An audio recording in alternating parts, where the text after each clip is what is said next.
戦神はちょっとおすすめです。はい。ツイッターでも書いたんですけど、今年一番の出来は多分戦神じゃないかっていうのを書いたんですけど、アクション映画って大体似たよによったものになりがちなんですよ。そもそもアクション映画ってハリウッド系のアクションっていうのがすげえお金をかけて車を動かしますとか、人が殴り合うのってこういう感じだよねとかで、ロープアクションがありましたとかで、マトリックスっていう映画で撮影の仕方を特殊にすることで見たことない映像っていうのをやりましたと。でもこれって単に撮影が特殊なだけで、実は動き自体は大した動きはしてないんですよ。この後に動きがすごいよねっていうので、マカっていう映画が出たんですよ。タイで作られた映画で、ミャンマーのラウェイっていう格闘技を使ったりですかで、こういう動きがあるんだっていうハリウッド的な映画の文脈ではないところでアクションの盾をやるっていうのをやって、こういうの見たことないよねと。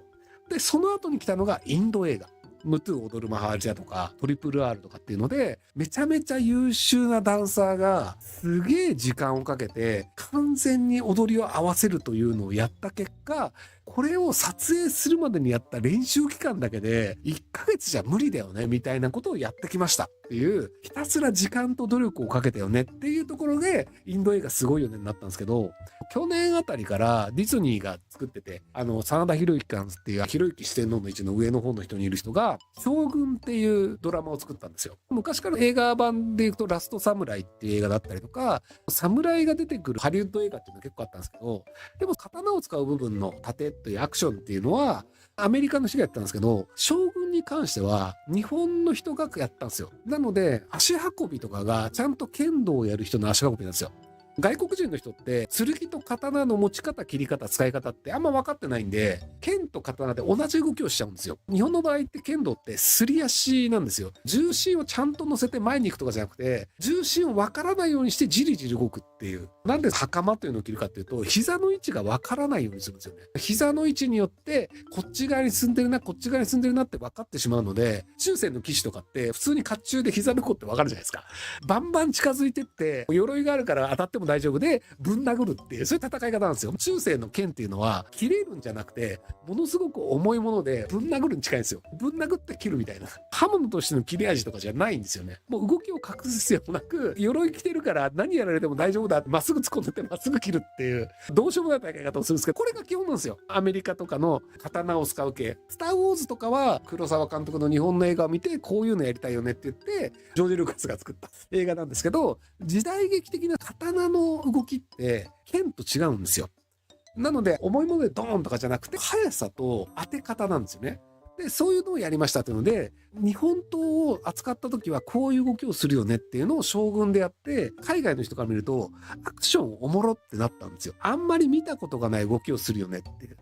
剣ってこうバンバンバンバンやって、こうカキンカキンカキンとかってなるんですけど、刀って基本ね、あんまそれやんないんですよ。当たると折れるから。刀の戦い方と剣の戦い方ってちょっと違うんですよ。やっぱ刀ってこうだよねがあったんですけど。で、今回の戦神が僕がすげえなと思ったのは、日本的な盾と日本的な時代劇の人とのやり方を分かっていながら、剣道家の多分意見を切り伏せたんだと思うんですよね。日本の時代劇っていうのは剣道家の人たちがかかるので、刀こう持つよねとか、構える時もこうだよね、こうだよねがあるんですけど、戦神ですげえと思ったのが、岡田准一さんが塚を前にして構えるっていうのだったんですよ。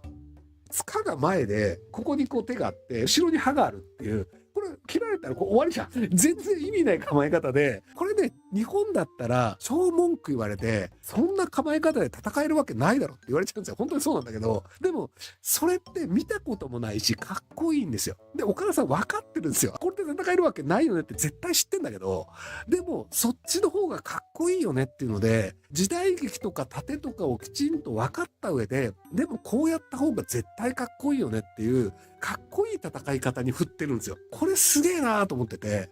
日本で作ろうとすると、絶対その映画の昔からやってましたとか偉い人とかが、いやいやそんなんできるわけないだろうになるし、ハリウッドでやっちゃうと、ハリウッド的な剣の戦い方になっちゃうんだけど、刀の動きをしながら、アクションとしてはこっちの方が絶対かっこいいよねっていうのを押し切ったっていうのが、アクションプランナー岡田准一なんですよ。これがだから、アクションプランナーとして時代劇で食ってきた人だったら、やっぱり時代劇の動きになっちゃうんですよ。でもここが絶対こっちの方がかっこいいよね。岡田さんもともとジークンドーやってたりとか、割と格闘技いろいろやってる人で、剣道も絶対分かってるはずなんですよ。すげえなと思ったのが、もともと東出さんって剣道家なんだけど、東出さん剣道やらないんだよね。戦神の中で。剣道家の役者を連れてきて、剣道やらせないってすげえなと思って、動きとしては剣道ができる人が、あえて剣道をやらないっていうことで、でもその立ち居振る舞いとかに刀を持って動く人の癖的なものはやっぱ出るんですよね。剣道の場合ってやっぱその正面にこう立ち向かうっていう動きがあって、正面立ちをするんだけど、でも武器は剣道ではないみたいなのが、あ、東出さんっぽいな、みたいなのとか、基本がちゃんと分かってる人たちが基本をずらしてかっこいいアクションに持ってくっていう、これがだから今んとこ見たアクション系の中ではかなりレベルが高いっていうのが僕の中ですげえいい映画なので、皆さん見てた方がいいですよっていう話なんですけど、あとね、役者さんの配置も面白くて、岡田准一さん主人公が連れてく無能な女の子がいるんですけど、で、無能な女の子がね、多分ね、素人に毛が生えたぐらいの子で、どんなシーンでもね、緊張してるんですよ。多分ね、演技慣れてないんだと思うんだけど、どんなシーンでも緊張してて、なんかちょっとね、おぼつかない感じっていうのが、逆にすごい素人感出るんですよ。双葉さんっていう役の人なんですけど、若い子で、試合の中に入ってるおぼつかなさとか、自分はここにいるべき人ではないっていう感じの違和感とかが逆に出るんで、すごい面白い配役してるなっていう。あれが演技の上手い人がやっちゃうと、やっぱね、落ち着いた感じになっちゃうと思うんですよね。いろんな人がいて、すごいお金かかってるとも本人も分かってて、緊張感がずっとあってて、戦闘シーンとかでもガチで緊張してると思うんですよね。そこのね、ガチで緊張してるだろうな感みたいな。目つきがオロオロしてるみたいなところが、これが演技でやってるのかもしれないですけど、そこら辺がね、ちゃんと出てるのが面白いなと思って、あといろはさんっていう女性の役者の方がいて、日本の映画アクションとかで僕があんまり好きじゃないのが、動けない女性を動ける役にしちゃうんですよ。由美かおりさんとかね。忍者役とかあるんですけど、女の人って走るときにドタドタ走るじゃないですか。普通に運動できない人だよねってやっぱわかるんですよ。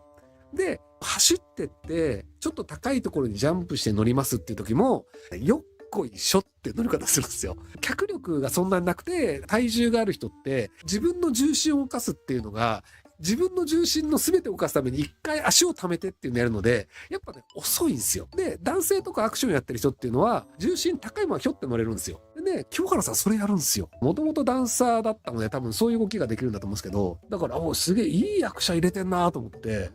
日本のドラマとかだと有名なアイドル系の人とか入れがちなところに、ちゃんと自然な動きができる人、忍者的な役割なんだけど、こういう忍者的な人だったらこれぐらいの動きをするよねっていうのが、ちゃんとできる人を配置してるっていうのが、日本でさ、アクションができる男性っていうのは結構いっぱいいるから、女性でできる人ってよく見つけてきたなぁと思って。清原果耶さんっていうのかなっていう感じの、そこらのね、役者の配置がすごいよく考えられてて、だからやっぱネットフリックスお金もあるし頭いいなっていう。東野正宏さんっていう動物で食ってる役者さんがいるんですけど、すごいうさんくさいんですよ。忍者的な役なんですけど、東野正宏さんって、まず本人うさんくさいじゃないですか。何の仕事してるか分かんないみたいな喋り方とかも朴突として丁寧な喋り方をプライベートでするけど、本気でそう思ってんのみたいな、何言ってても信用できない感じあるんですよ。さらに忍者なんだけど超でかいんですよ。190とかあるから。で、日本家屋なんですよね。襖とか障子とかで話してて立ち上がると頭の上行っちゃってて顔映んねえとかっていうので、でかすぎじゃねえみたいな、作詞ですよ、忍者ですよなんだけどでかすぎてキモみたいな。さらにね、中途半端な大阪弁。努力はされてると思うんですけど、大阪弁ね、ちゃんと喋れてるところもあるんだけど、たまにね、やっぱね、標準語になっちゃうんですよ。だからそこのスパイで頭がいい役なんだけど、中途半端な大阪弁を喋るっていううさんくささが倍増するんだよね。これ演技でやってますよね、その大阪弁みたいな。多分大阪の人より感じると思うんだけど、そこらのね、うさんくささがよりね、配役に合ってるんですよ。二宮さんはね、僕は8番出口って映画を先々月ぐらい見て、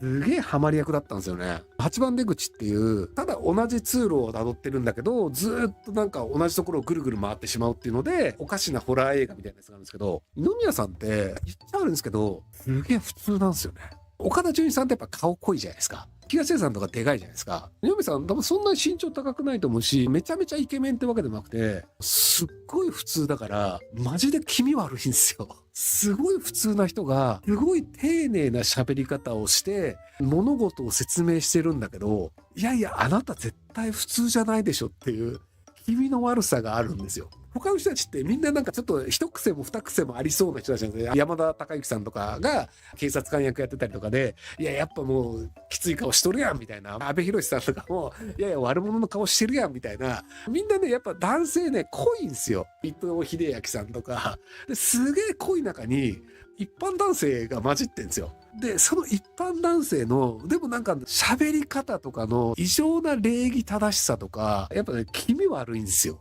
そこら辺のなんかね、配役がね、おもろい。この能力がある人をここに配置してるっていうのは、やっぱり意味があってキャスティングしてるよねっていう、キャスティングの理由がわかるんですよね。嵐だからオーラがあるはずなんだけど、マジでね、一般人っぽいんだよね。もちろんね、歌って踊ってたらもうすげえ二宮さんになると思うんだけど、普通に成功して、他の人たち背高い中でそんなに背高くなくて、丁寧に物事を説明する役人的な立ち振る舞いをするんだけど、そこのね、なんかね、目線とか表情とか、この口のね、筋肉の使い方とかがね、目が全然動かないんで、口だけで喋るんですよね。普通の人って、僕もそうなんだけど、やっぱ喋ると目とか鼻とか口とか頬とか、いろんな筋肉が一緒に動いちゃうんですよ。でもなんかね、目線変わんないで口だけで喋るみたいなことをね、二宮さんやるからね、やっぱね、気味悪いんですよ。あ、そう、フリーザっぽいんだよね。感情が見えてこないんだよね。優秀な役者というのは、なんでそれをしてるかわかんないし、自分がなんでそう思ったかわからないけど、伝わってくるものがあるんですよ。イケメンが出ました、かっこいいですとか、美人が出ました、かわいいですはわかるんだけど、相手の見てる人に不安を催してくださいって言った時に、不安を催せる喋り方とか、声質とか、声のトーンとかっていうのがやっぱあるんだと思うんですよね。プロの人が本当にプロとしての能力っていうのを出すと、やっぱ見てる側にこういう感情を生むよねみたいな、ここら辺がね、やっぱよくできてる。岡田准一さんがね、覚醒するときにね、よだれ垂らしてんですよね。でもすごい。よだれ垂らさなくていいんですよ。かっこいい人じゃないですか。かっこよく覚醒してもいいんだけど、怒りとか不安とか、体が動かないことっていうので、いろいろな中と戦ってる時に、声を出しながら、だんだんよだれ出てるんだよね。取り直せばいいのに、あ、よだれ出っ放しっすかみたいな。っていうのが、すげえなーと思って、役者として、ここまでやりますみたいなところで、一個一個のシーンがね、やっぱなんか説得力あるんだよね。そういう意味で本当にね、珍しい。これがね、よく作れたなっていう、ネットフリックスと岡田准一さんじゃないと作れないっていう。なので、皆さんちょっと戦が見てください。いや、だからやっぱね、いい映画を作ろうと思ってやってる人たちが集まってるよねって感じはしましたね。っていうので、割とね、やっぱお金もかってるし、いい映画なんで、こういう映画がちゃんと成功していった方が、やっぱなんか日本映画界とか、日本のものづくりクリエイターとかがこういうものちゃんと作るよねとかで、クールジャパンどうこうは置いといて、きちんと真面目にいいものを作ろうと思ってる人たちが集まってやってるんだなっていう感じがするものなので、こういう作品がきちんと成功した方がいいんじゃないかなと思っていたら、全世界で1位とか取ったらしいので、皆さんも戦が見ていただければいいんじゃないかなと思うんですけど、僕はフランスで再生数を1増やすっていうのをやってます。はい。ご視聴ありがとうございます。今回の動画はこちらからの切り抜きになります。ひろゆき LINE スタンプ好評発売中です。概要欄に購入リンクがあるので、そちらから購入できます。よろしくお願いします。